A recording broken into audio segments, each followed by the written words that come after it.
So my RTX 5060 card just came and I'm doing a quick unboxing video. I found it strange that it doesn't have tape over that it's not sealed shut. So this is how it comes. I got it out of the box, the delivery box. So let's open her up. Not an impressive kind of packaging. This is all just cardboard. But I guess it's a budget GPU, so it's not much. I shouldn't expect much. The GPU itself is sealed. The seal is intact.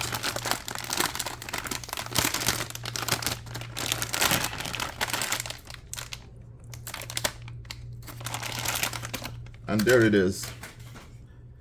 It's a Gigabyte GeForce RTX 5060.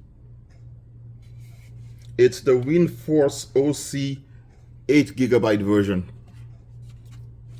This is covered. The PCIe connector.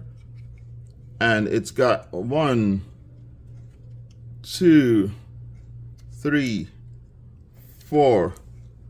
That's a display port and no, HDMI and 3 display ports. So it's got 3 display ports and 1 HDMI. And it's got the single connector for power and dual fan. So other than the that's it actually. That's it. That's all of it. Thank you.